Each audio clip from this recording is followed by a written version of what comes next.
Bitcoin is close to becoming worthless. Let's go.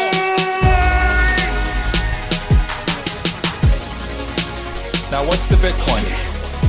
Bitcoin's like rat poison. Yeah. Oh, The greatest scam in history. let's get it. Bitcoin will go to fucking zero. Yeah.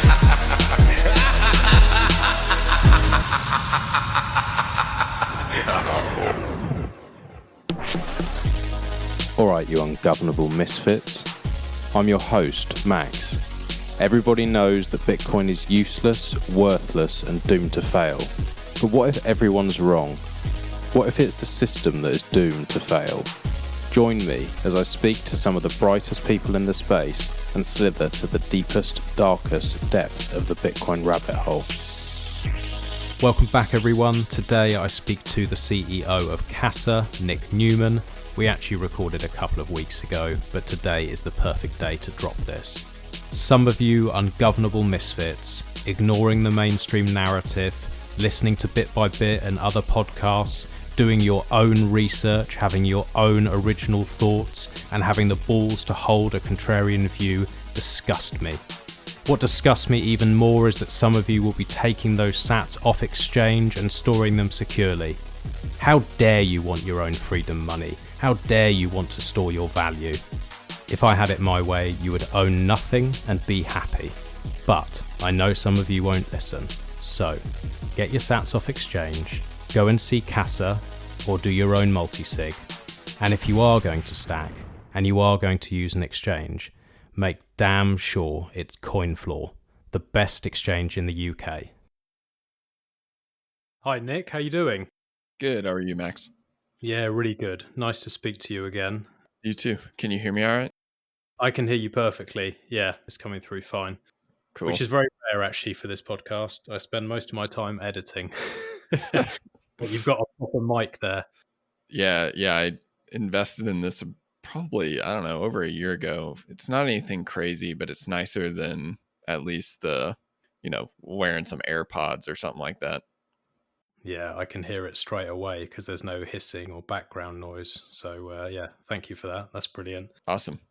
I'm really happy to have you on and chat to you and have you on bit by bit. After our last conversation, there was a lot of revelations. There was a lot I've learned about Casa that, to be honest, I wasn't previously aware of. And since that conversation, I've gone out, I've read through one of the articles you guys had on there about how to set it up privately, how to go about it as anonymously as possible.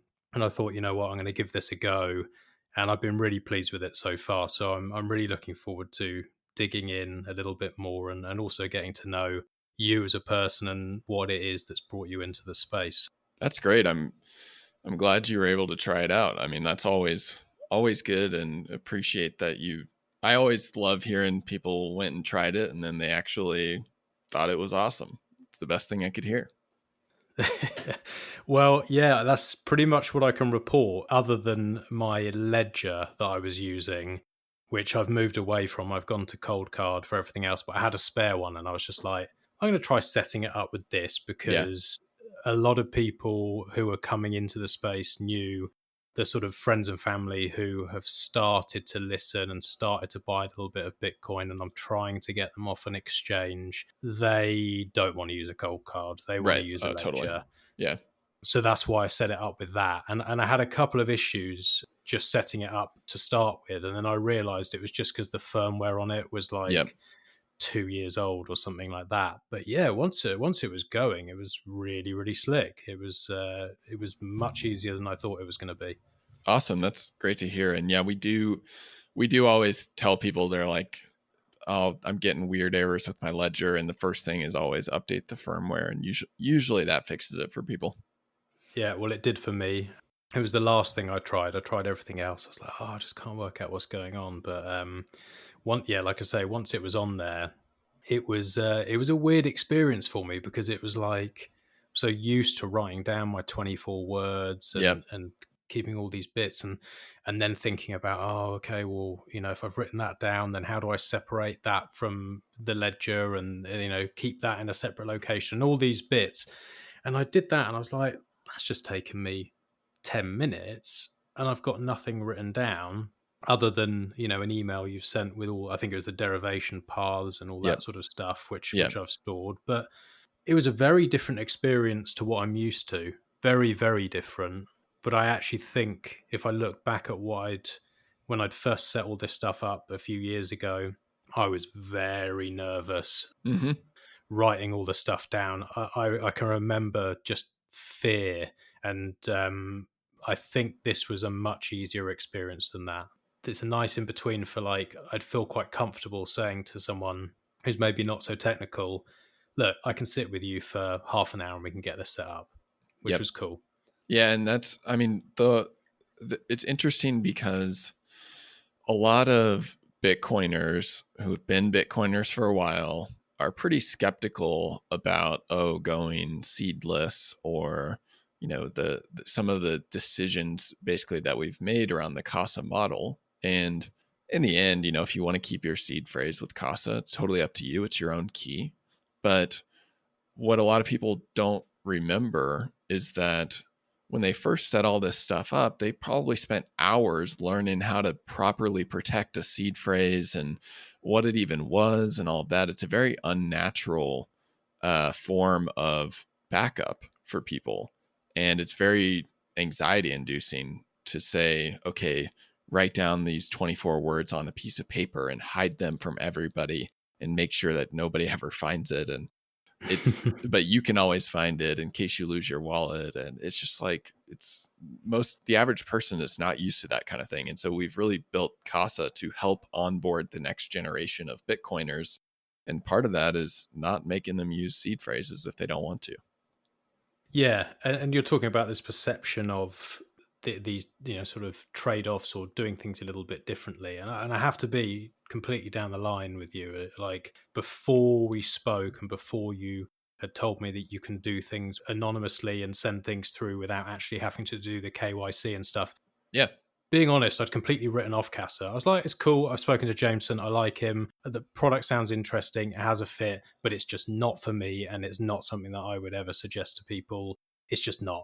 And then once I learned that and I read through the articles, I was like, okay, no, I can see this is something that actually I'd overlooked. And I'm really glad you told me that, because that was the thing that really pricked up my ears and made me straight away after we had that conversation. I was like, right, I'm going to set this up and just see how good it is. So I think that's maybe something that's missed by a lot of people. Maybe they don't know that part and they sort of assume, well, this is a service, therefore someone has to have all your information. But I liked that you actually had an article dedicated talking through, use a VPN, go and actually use a separate burner email and all that kind of stuff. And I know obviously you can go deeper into the weeds and go full tinfoil hat mode, which I did, but I think it gives a really nice trade-off, and I just didn't know. Yeah, and the whole point of it is to kind of, Casa is really trying to bring a lot of the Bitcoin cypherpunk values to people in the form of some of the best, basically the best case scenario decisions that you could make in security and privacy and all of that for the average person. And so are we going to ever be as private as a full DIY using your own node, where, there's no server in between or anything like that? No. But can you get really far along that path by using an anonymous email, like creating a single purpose Proton Mail email for this, and making sure that you take the right steps around using VPNs and all of that? There's a lot of stuff that you can do. And that's why we wrote that article, because we already have a bunch of customers that are completely anonymous to us. And that's totally fine with us. It's something that we want to enable people to have their privacy if they want it. And so that's something, it's important to us. And it's a differentiator from some of the other multisig services or hosted wallet services where you do have to go through KYC in order to use them. So Yeah, it's really important. It's so important for someone to keep their privacy, in my opinion. You know, a lot of other people don't really care about it, but it's something that I really push on the show. So it's something that kept me away from it. And even just having that article there, allowing people to be aware of it made a big difference to me, because I was like, it's clear that it's not just like, oh, it's a service that, you know, it's a possibility, but they're trying to keep it quiet so that they can collect data and emails and all this stuff so they can push other products. I was like, no, that's cool. Like they're actually putting an article out there to explain to people how to do it. And it doesn't take that long. Like it's just one extra step of creating one email on Right. Proton Mail or Tutanova or one of those ones, and then another backup email. So you've got to make two, and you've got to do it over a VPN. But what's that? 30 minutes, and then, you know, maybe you put things through Samurai Whirlpool or something like that, so it doesn't have those links. And then you've got a really good. You know, I've not used multisig before. I've stayed with single key and splitting things, and you know, I like Spectre. That's the wallet that I use, and I know that they have possibilities for me to do the multi-sig, but I've got a bit confused with, you know, derivation paths and this and Yeah. that and saving the different stuff. And I'm just like, I'm an idiot. I will find a way to fuck it up and lose my sats, and it's just not worth the risk right now. Yeah. And this is that middle ground. So yeah, it's really cool. Yeah. We've basically tried to take multisig and make it actually a good user experience where you don't have to worry about the derivation paths.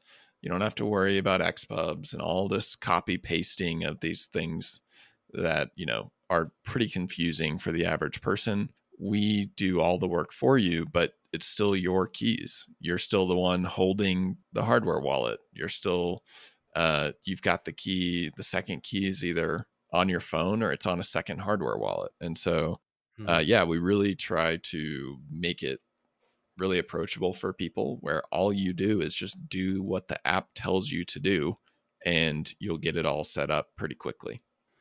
And so if we take a step back, that's where we are now. And, you know, it's slick. Like I say, it took me no time at all. I really like it. The product's slick. The user experience is slick.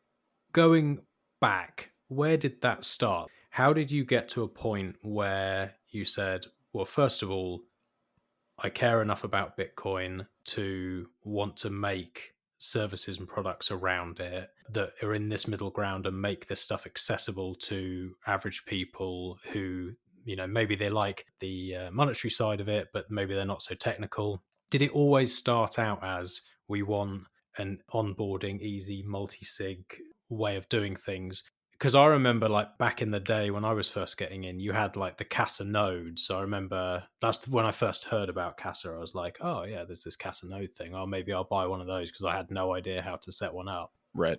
Like, what was the vision initially, and how did it come about? Yeah. So what a lot of people don't know is that Casa actually started out in early 2018 with our multisig product. This was the first product that we've had. And then on the Casa node side, we really did that as kind of more of an experiment towards the end of 2018 and into 2019. But that's where a lot of people first heard about Casa. So kind of going back to the very beginning, we didn't know right off the bat that it needed to be multisig. Like when the company was first forming and getting off the ground, it was like, okay, there's a big problem with private key UX in general. And private keys are the foundation for everything you do in Bitcoin.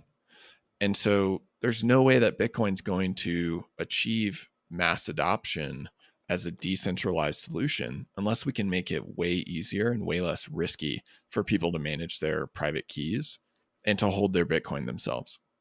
And so we kind of looked at it from that angle of how do we make this easier for people?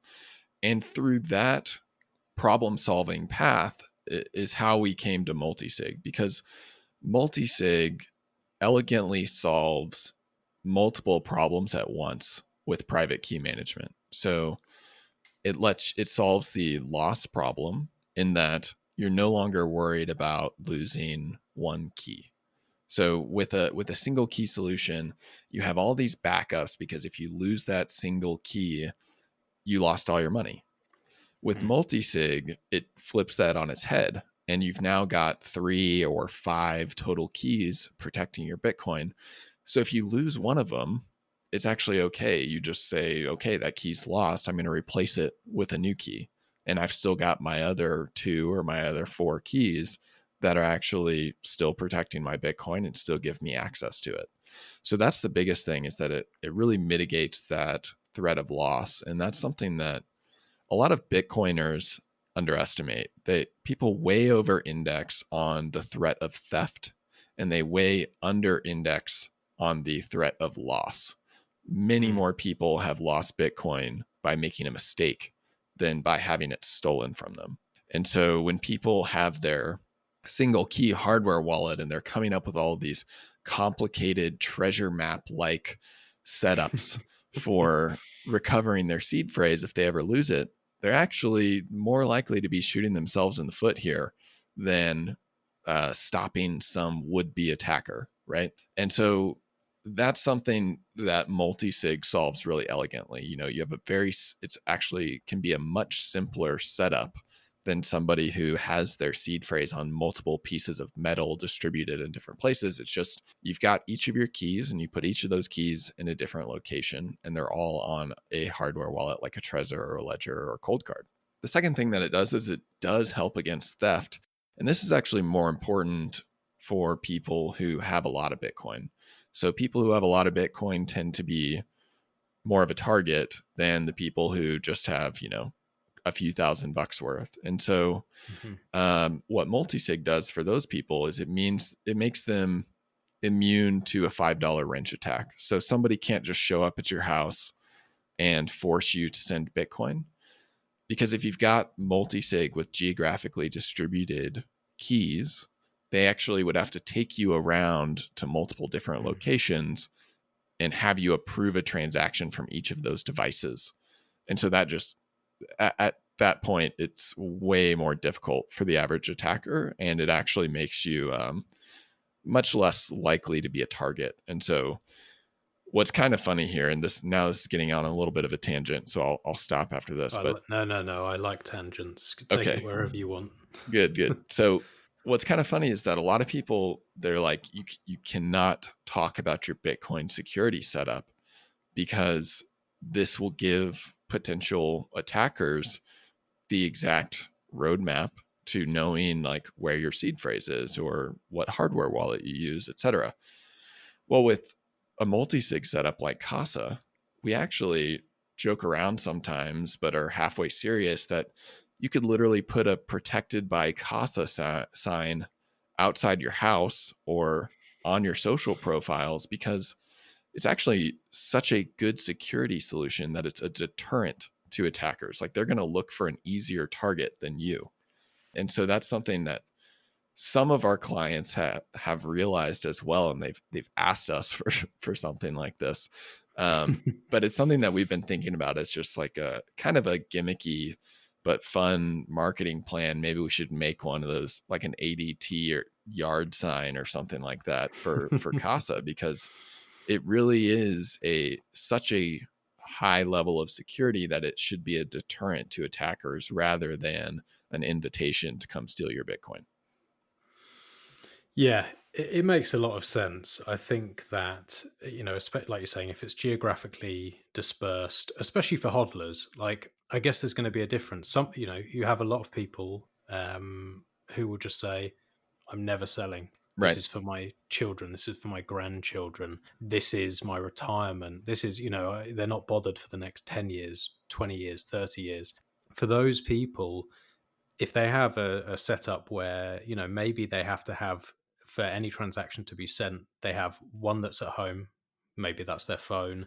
They have one that's at their office. And maybe they have one in another country. that person, then that attacker presumably would have to go with them to the airport, through airport security, fly to another country to actually be able to send those funds. And suddenly, unless you're like the Winklevi or someone like that, and they know like, okay, this is worth it, like you say, they're not going to bother. It's the same Right. as if someone's going to rob your house. If you've got a couple of big dogs and you've got gravel and you've got spotlights and next door doesn't, they'll rob next door because it's easier.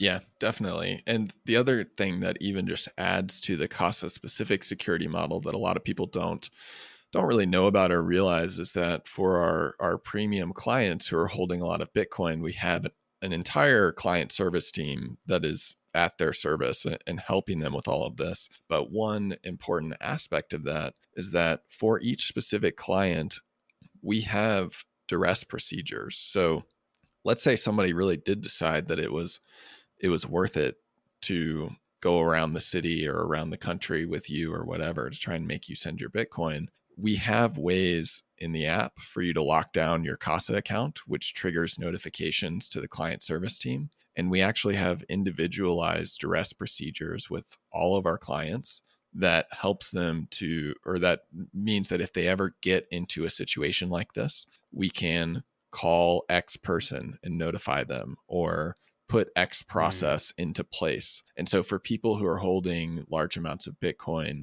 it's kind of like having a security expert on your side and there to make sure that you are protected when you need it. And that's something where some people say, why not just do multisig with Spectre or something like that? And what they're not taking into account is Casa's service offering, which is really there to, from the very beginning of signing up with Casa, help people make sure that they're set up properly, get their security fully set up in a way that is bulletproof, but then also do that ongoing security protection that you need when you are self-custodying a large amount of Bitcoin.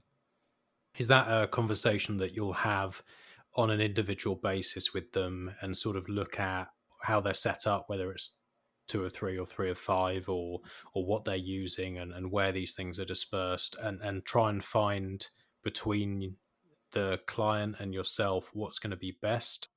Yeah, so each platinum or diamond client that signs up with Casa has a 3 of 5 multisig.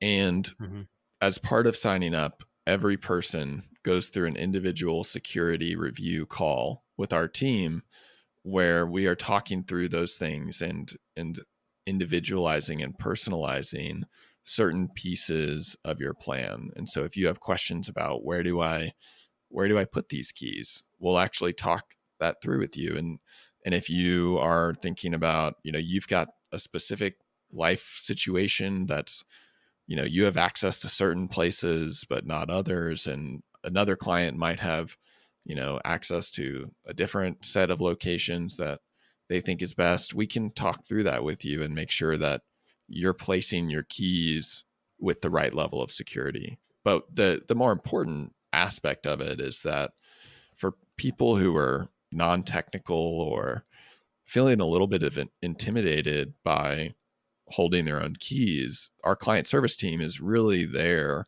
to help you get everything set up and to make sure that you have the resources you need and you have somebody that you can call when you need help. That's something that hasn't really existed in Bitcoin.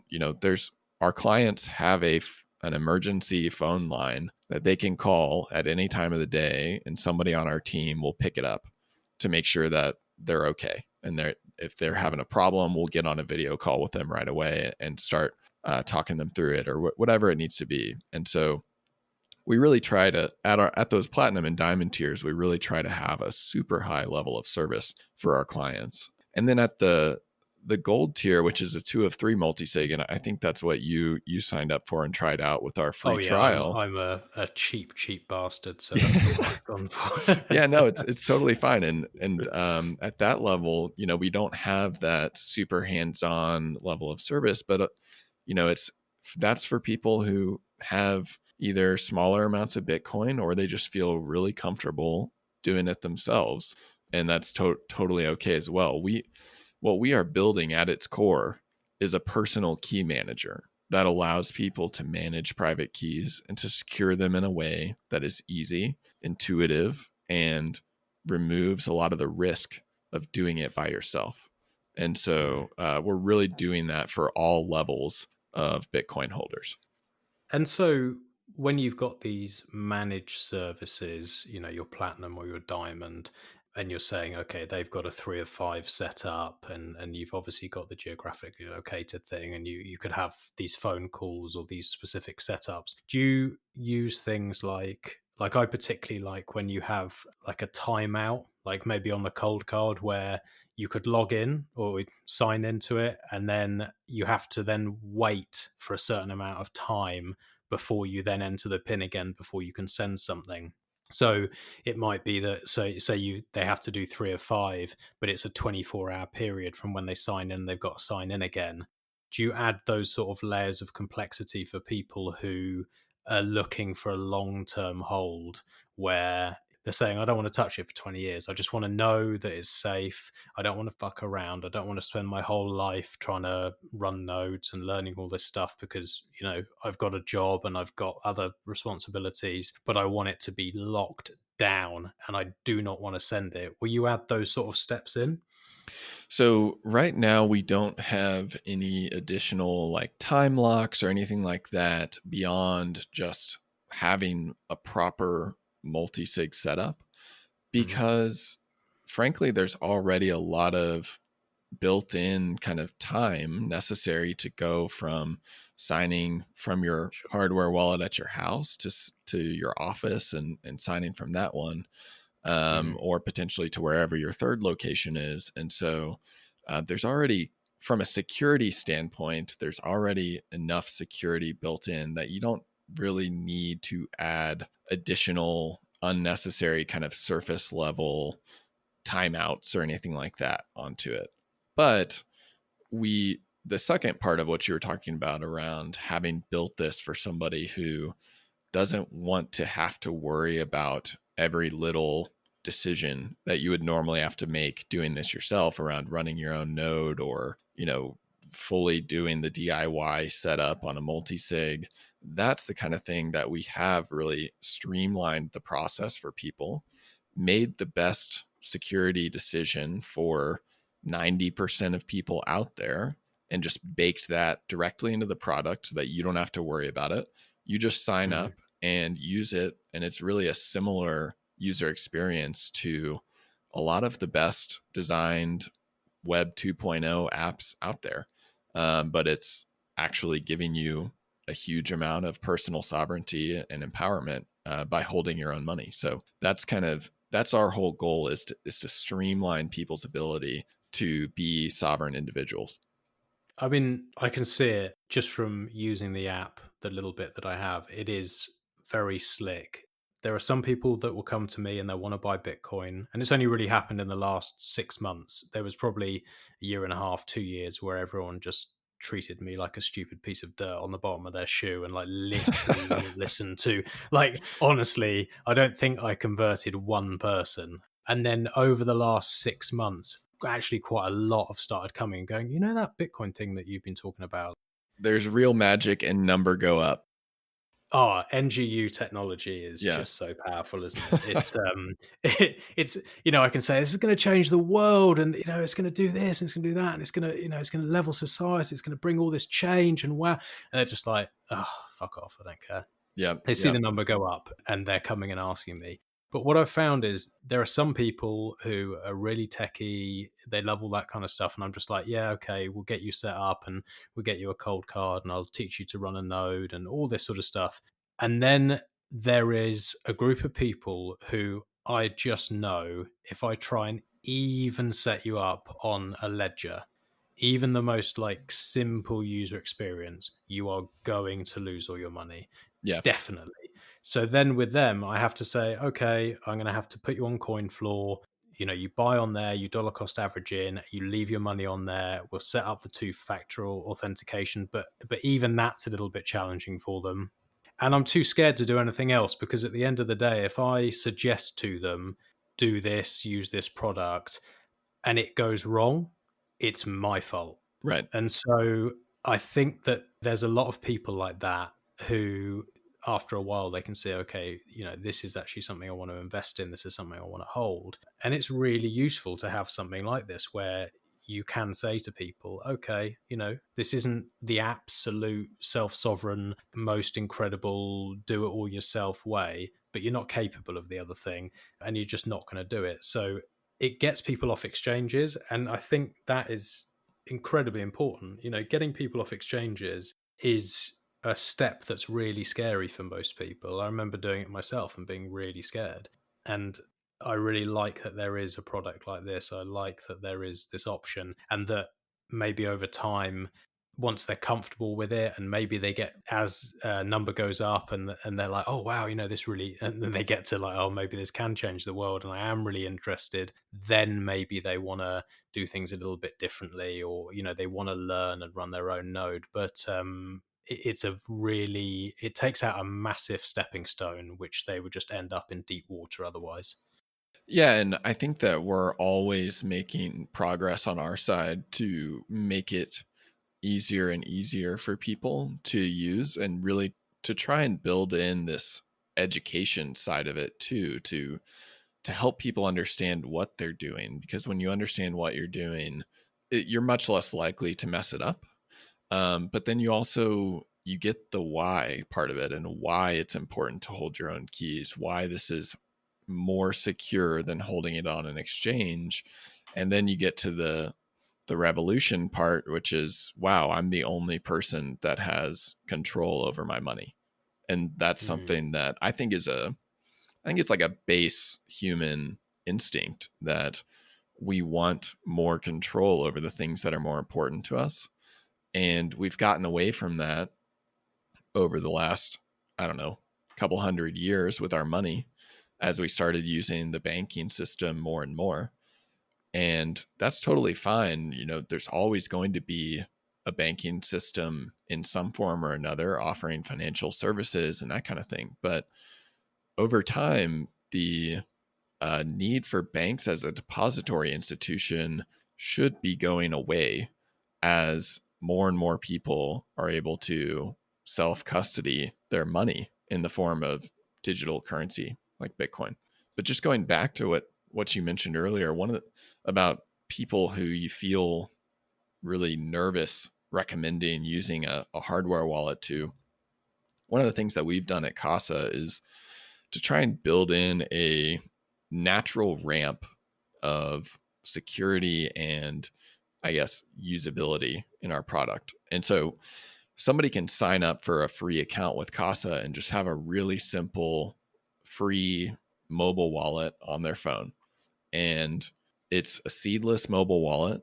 You're still the one holding the keys. It's non-custodial, but we automatically generate a key, save it in your phone's secure element.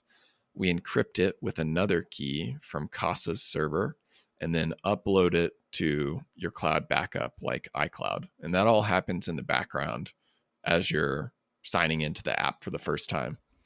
And so what that does is it gives people the experience of using something like Coinbase, but the sovereignty of holding the keys yourself. And so coupled with that, they can actually buy Bitcoin now in the Casa app and have it sent immediately to your self-custody wallet. So somebody could buy their first $100 worth of Bitcoin on Casa, have it sent to their mobile wallet, and they're doing self-custody from the start. Whereas, historically you've had to say, well, you need to go sign up at Coinbase or CoinFloor, and then you need to get this other wallet and deposit it to there. And here's why, for all these security reasons. No, you just say, get the Casa app and get started there, and then go from there. And then once you get above $1,000 worth of Bitcoin, we send you a notification that's like, hey, you should check out this next level up, which is our multisig level. You've got some real value here. You should consider getting yourself a higher level of security. And so we're trying to build in a experience that takes somebody who's never owned Bitcoin before, from buying their first Bitcoin to having it safely secured as a proper hodler, a year down the line, and they can be in that journey with Casa the entire way. And we're trying to make it as seamless, educational, and really intuitive as possible for them, which is important because people aren't going to take these steps unless it's easy and unless they understand what they're doing and why they're doing it. And so we're really baking all of that into our product. And that number go up. They start with the free wallet, buy $100, and that turns into $1,000. Then they're like, wow, I like this Bitcoin thing. Like, I want to learn a little bit more. And sometimes I think for most people, there are a group of people who are just like, I want to separate money from state. I want more control. I've had enough. I'm sick of the state of the world. I'm sick of being told what to do. I'm sick of all the bullshit. And we're drawn to Bitcoin because we're like, wow, okay, I didn't think this was possible. I thought we were all just, basically slowly being put into cages and there's no way out. And then you see this thing and you're like, oh my God, and it blows your mind and you get obsessed with it and you can't think about anything else. That's a very small percentage of the population. And that's very rare to find people who are going to spend their whole time trying to work out how to use this. But that number going up will do it for the rest of the population. Yeah, definitely. That will do it. And that's that progression like you're talking about.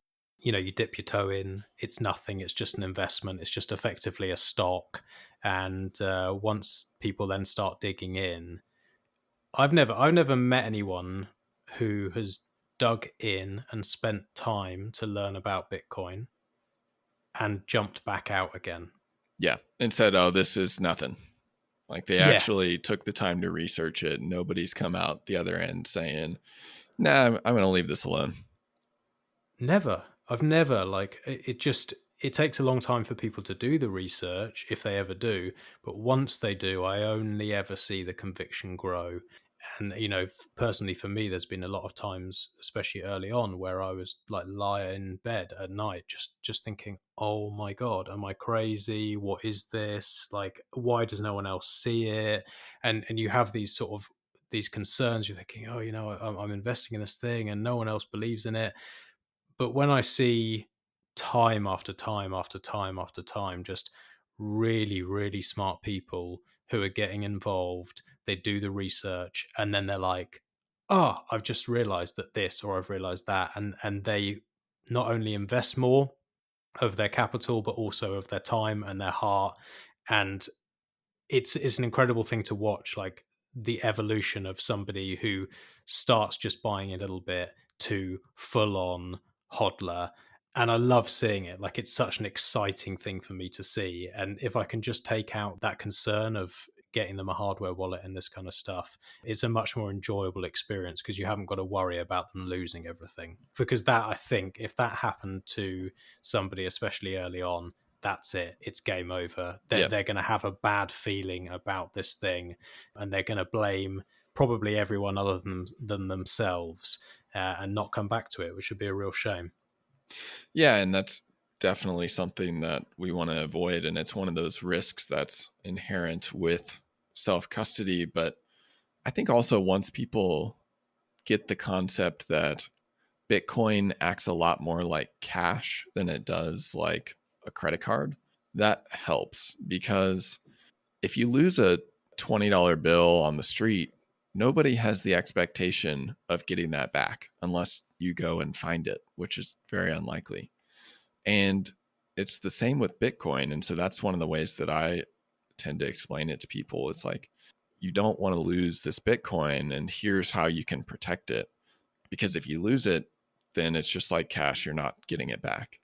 And I think that having some of those mental models like that does help a little bit for people to grasp the differences here between Bitcoin and other forms of money that can be used over the internet, like a credit card. And I think it's so different. This idea of personal responsibility is so different to what we're used to. Yeah. There's been especially over the last 25 years, the time the internet's been around.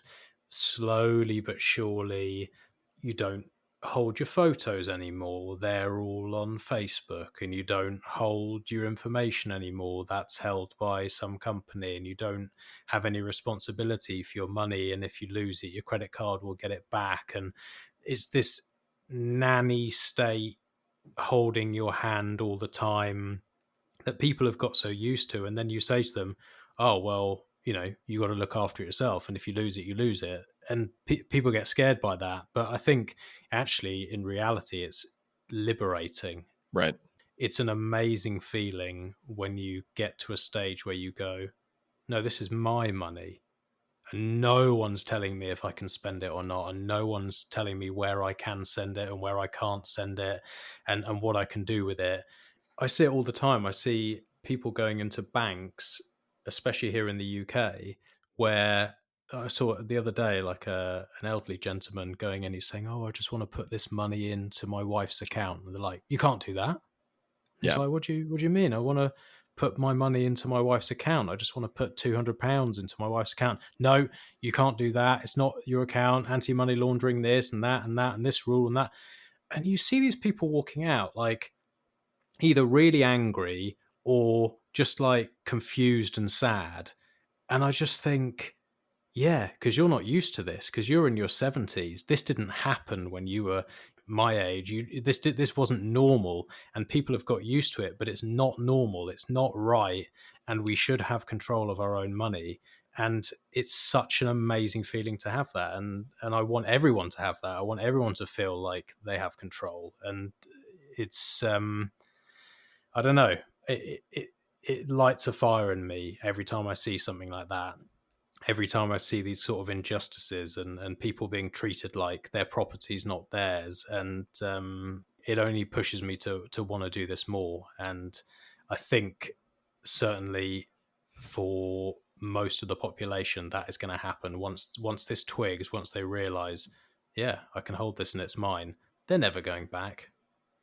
Yep. Yeah. And I think the pendulum, like you were saying, has really swung from personal ownership to third-party ownership out of convenience over the last 10 to 20 years. And it's going to start swinging back, especially as you start to see, especially around personal data, as you start to see more of these documentaries coming out, like the Netflix documentaries around the social dilemma and that kind of thing. It's just, the popular awareness is kind of waking up to how much third parties have control over us today and how much they know about us today. And it's the natural state of human beings is to have more control over what is most important to you. And so it's going to swing back the other way. And I think that Bitcoin is the leading indicator of that. Is that what drew you in? Is that something that straight off the bat, when you found Bitcoin, you were like, okay, this solves this problem?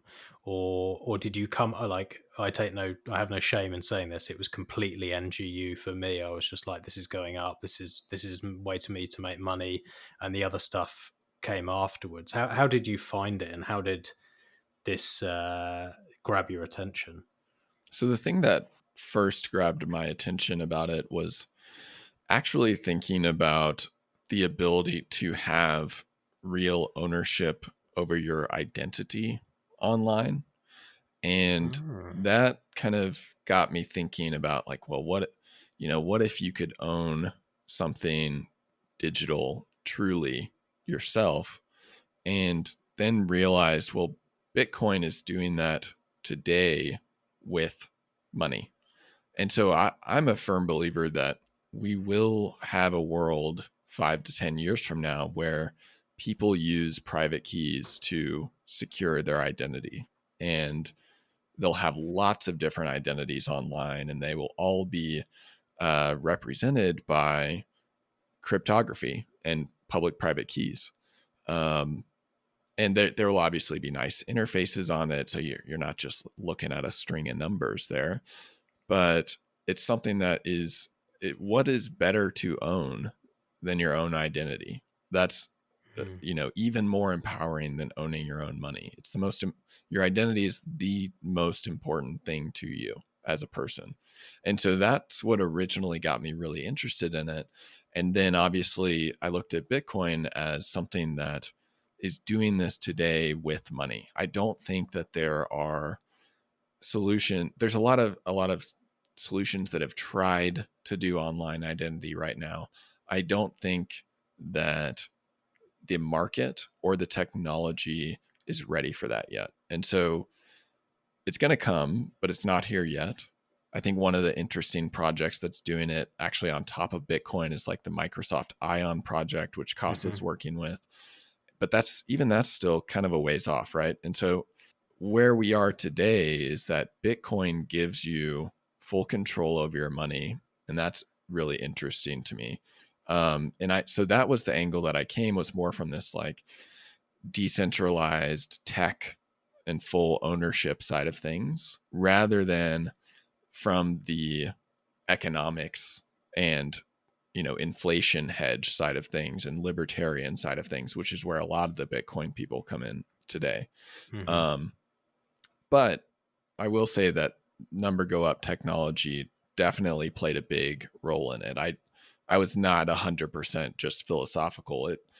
The first thing that grabs your attention is, wow, the price is really going up on this thing, and people have made a lot of money investing in it. And then you start looking into it a little bit more and realize all the philosophical side of it. But I think the other thing that has always really interested me, I'm always personally interested in difficult user experiences that can be made better, like maybe highly technical user experiences that can be explained better to the average person, or something that's just a user experience challenge. And private keys are one of the best UX challenges out there today. And so that was just the challenge aspect of making this more usable for people, and how that can actually have a meaningful effect on their lives was also something that really interested me, because it was just something to tackle.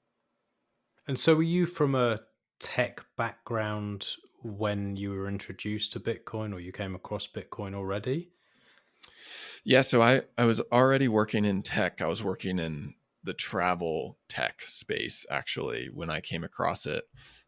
Before that, I had actually been in finance doing investment banking and private equity investing before really deciding that I wanted to be building companies and products more than anything. And so that was when I got into the tech startup world. But I've loved technology my whole life. Grew up playing video games, messing around with computers, all that kind of stuff. And so it's always been a part of my life, which made me, I think, a little more open to Bitcoin. But that's something that is very similar for a lot of people of our age group. Yeah, so you already had the tech background. You're then in tech but travel. So I assume that's where the identity stuff came in, why you were already interested in that part, and that part twigged for you? I think the identity stuff was actually more around like just looking at social media, and how it was really interesting that our social media identities were kind of wrapped up into these platforms that had full control over things. And you couldn't really it was very difficult. Excuse me. It was very difficult to have a identity that transferred between different types of internet applications. And so you had an identity on Twitter, an identity on Facebook, an identity on Google, and each of those companies owned that specific identity, but then you didn't really own any of them, and it wasn't transferable between the two. And so there's just a lot of friction in that process that I think would be solved by more of like a decentralized identity. And so just thinking about some of that stuff was super interesting to me. So yeah, it didn't necessarily come from the travel side. Okay. Yeah, it's always interesting to see how people have come into Bitcoin and from the different angles, and whether it's libertarian, or whether it's an Austrian view of money, or whether it's literally just the tech. And there's so many different ways in, because it's such a multifaceted subject. But Yeah. I think at the end of the day, everyone always eventually tends to sort of arrive at the same ideas and the same thoughts. And I can see what you've built here. I have so much more appreciation for what you've built here than I did a couple of weeks ago. And I can see now how you will have come into this. But what I'm really interested to see is where the future lies. Like, what do you think about the future? Where are you thinking about Casa going? Where are you thinking about Bitcoin going? And are you looking at certain technologies, like, say, for example, the Lightning Network? Or because I can feel already from this conversation that you're obviously looking at identity. You're obviously looking at there being a way to give someone full self-sovereignty, not only over their money, but over their identity and everything about them, which is brilliant. Like, I love that. It's something that I've listened to early days, like all the Andreas Antonopoulos talks and all this stuff. And I was like, oh my God, this is going to change the fucking world. This is amazing. And I was so hyped about it. But then I started trying to actually think about how I would do it or use it, and it wasn't quite there, but Right. it feels like it is starting to be. I don't know if you've used this Sphinx chat and some of these other things that are, it's so cool. And like, Yeah, it is. I can see it developing now. So I'd love to hear where you see this going and where you see Casa going with this stuff, because I feel, and maybe I'm completely wrong and tell me to shut up if I am, but I feel like that's where you're maybe looking in the future. Yeah. So over a long time horizon, we're definitely looking at things like the basically enabling people to be a full sovereign individual, right?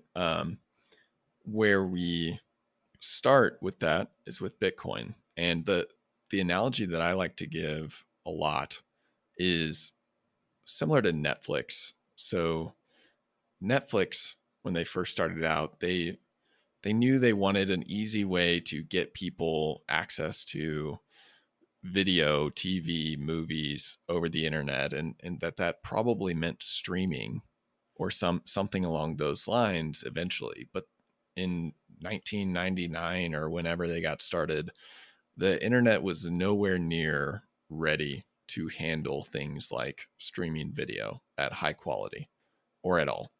And so they started out with DVDs by mail, and they just made an entire company around DVDs by mail, and it was extremely successful.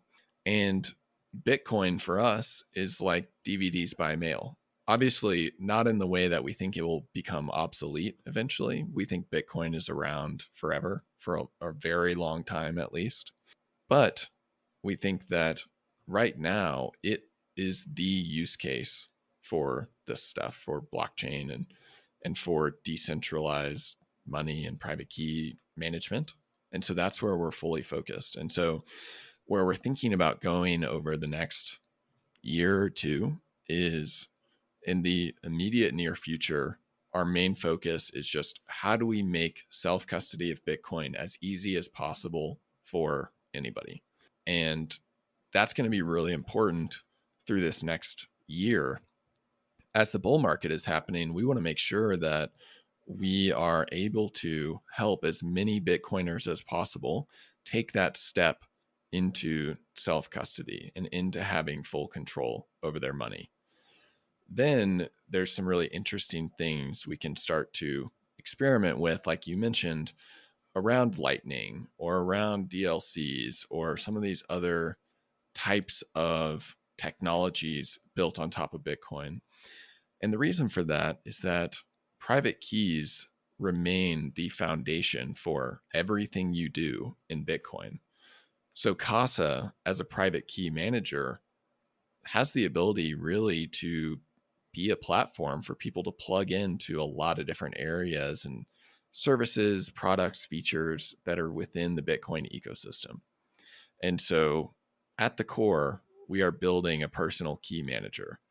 And what that allows us to do is a lot of different things, all within this kind of Bitcoin decentralized ecosystem that is really growing right now. And so, like you said, that there's some really cool stuff that people are doing with Lightning Network right now. And that doesn't mean that suddenly we're going to start competing with Sphinx on doing Lightning Network based chat. No, that's their game and they're doing a great job at it. But what we can do is maybe find interesting ways to help people to actually interact with the Lightning Network, or to have some extra security around their Sphinx chat through some sort of integration or something like that. Like, there's just a lot of different angles that we see opportunity with around how keys themselves let you interact in the Bitcoin ecosystem.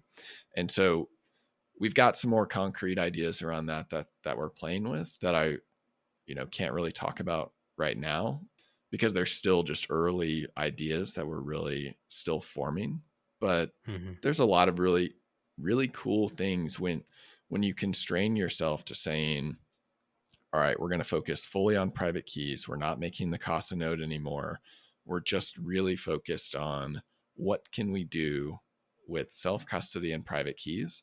That actually opens up a huge realm of creativity for what you can do, which is pretty cool. Yeah, almost like a hub. It's like, you look after someone's security, you look after their identity, you look after their private keys, and that's invaluable to people, having a company that they can trust to do that, especially going forward. What's important there is, while Casa is looking out for it, and we are giving them the tools to be securing it themselves, we are not the ultimate owners of record here. So, for example, with every Casa setup that happens, our customers get an email that says, okay, here's the information you need to basically take all of your keys and move it to an entirely different platform. So you can take all this info we just sent you and recreate everything within Electrum. And we think this is really important because Casa is giving people their individual sovereignty, and we want them to use the Casa product and service because it's great. We don't want them to use it because they're locked in forever and never have any other options, because that's not resilient. It doesn't fall under the ethos of being a Bitcoin company. And so if you want to, you can take, they're your keys, you can take the information and go use an entirely different set of software without ever having to use Casa to transfer funds out. And so a lot of people like this too, because it means that if for some reason Casa were to be wiped off the face of the earth one day without any notice, which is obviously not going to happen, but if that were to happen, we're Bitcoiners, we plan for the worst case scenario. You can take your toys and go elsewhere in the form of setting up your keys on Electrum and have no problem still accessing your funds, which is really important to us. So yes, we are helping to look after people's money and to look after people's identity eventually, but we're building it in such a way that they are really the people who have the ownership and the control of that, not us. Yeah, I did notice that on setup, and I was pleased to see that. It was like, what if something happens to Casa? And it did talk through the whole Electrum thing and all that kind of stuff. And yeah, like you say, it fits with the ethos. It's very different to the normal business model of free. You are the product, and then we take everything. You build all your information on there, and then you can't leave, which I think everyone's sick of. Like, it's so refreshing. That's the thing with Bitcoin. It's so refreshing, is like this whole idea about owning your data and owning your money is completely different to what everyone's used to, but it's at the perfect time because everyone is so sick of it. Everyone, like you're saying, people are watching The Social Dilemma and they're watching these things on Netflix and they're starting to wake up, and Snowden didn't quite do it for most people. I don't know how, but they're starting to realize that they are the product and that they are controlled. And what a brilliant time for all this stuff to happen. It is almost like it was meant to be. You couldn't have a better year, I don't think, than 2020 to highlight some of the problems in society and push people towards wanting to own their own data and their own money. Definitely. And I think it's going to be it's definitely a wake up call, but it's a really big change for people to make in their life. And so it's not going to happen overnight. I'm not under any sort of delusions that in 2021, suddenly the entire world is going to be managing a decentralized identity with Casa. That kind of change takes years in the making, but it's what we're working towards over a long time horizon. And in the meantime, that a really important part of that overall picture is making it really easy for people to have full control and great security for their Bitcoin. That's what our main focus is. And that's what we said that at the beginning of 2020, that we were focused on that for 2020, and we'll continue to be focused on that in 2021. Yeah, and I'm very glad that you have, and I'm very glad that our conversation the other day opened my eyes up, and I've really seen what you guys are trying to build here. Not trying to build, you have built it. It's really, really slick. It's really fucking cool, and it's something that I can now comfortably, especially because I've set it up myself, I can comfortably say to people, this is what you use.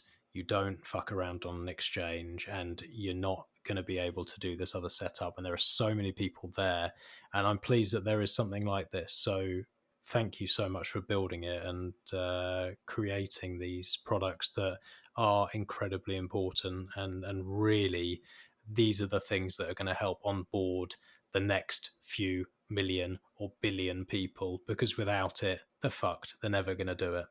Yeah. Well, thank you for saying that. And honestly, we have an amazing team at Casa, and it's been a huge team effort over the last 2+ years of working together to get to where we are today. We're obviously nowhere near being done, but it's something that it's a team effort, and couldn't be luckier than to be working with the Casa team. So, but yeah, we agree. It's really important if we're going to be bringing in a new generation of Bitcoiners to help them do it safely and correctly from the start, so that we don't have some of the mistakes and losses that we've seen in the past. So we totally agree with you there. Good. Excellent. And just to plant a little seed here, because I have no idea how to build this stuff, and clearly you guys have all the capability and build some amazing UX. So this is what I just dream of, just so it's planted in your head. Perfect. I dream one day of being able to speak my mind and not being kicked off Twitter every month or two. I dream of being able to communicate with other Bitcoiners about changing the world in a positive way and bringing more freedom to more people without being kicked off every platform that is out there, and owning my own identity, so that all that time and all that effort that it takes to build these connections and to build a following doesn't get just destroyed by some dickhead in Silicon Valley deciding that it doesn't fit in with their political views, even though it might be correct. And that I can go on to some application and own my identity and get my friends and family to do the same, so that these big tech giants who don't care about the people that they're supposed to be looking after, the people that are supposed to be their clients, who they're treating like cattle, can fuck off. And if you guys can do that, I mean, you've already done an amazing job, and like it really is lovely. I really, really like it. But if somehow in the next 10 years you do that, you're the best company ever. You are the best company ever, and I will just sing from the rooftops and send every single person in the world your way. Well, thank you. Well, it's not going to be easy. I won't pretend it'll be easy, but it's important to us to really help people be able to retake some of their control over their own life. And so, yeah, that's something that we are working towards, and I'm excited about it. It's what gets us out of bed every morning. So yeah, I appreciate that. And we'll see if we get there, but I love it. Awesome. All right. Well, look, anything that I've missed, anything that you want to say, any sort of new releases or anything we haven't covered before we close the interview out? No, I think that's about it. I mean, if you're looking to learn some more information about Casa, our website is keys.casa, keys.casa. And our Twitter is at Casa Hodl.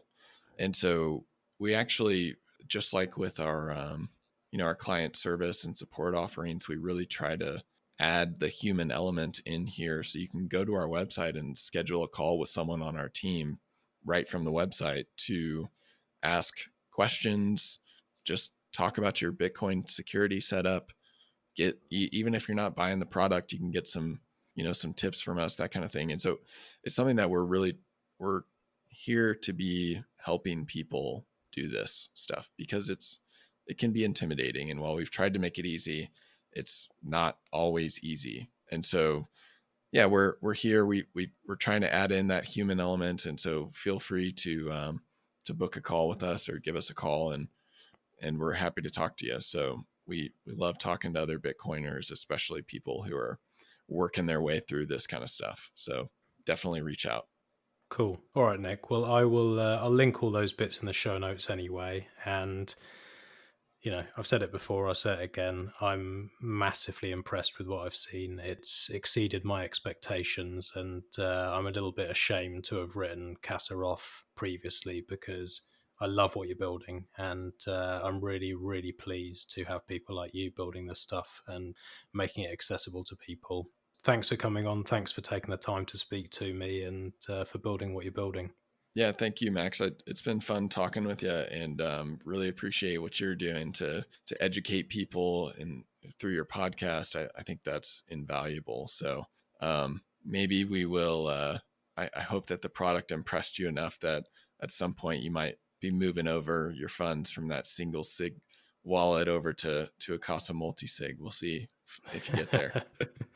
We'll see. Yeah, it's certainly impressed me so far. So yeah, thank you, Nick, and I hope as things progress and as I play around with it a little bit more, maybe we'll get you back on the show, and I will certainly be shilling this product to that group of people that I talked about who slipped through the cracks. Awesome.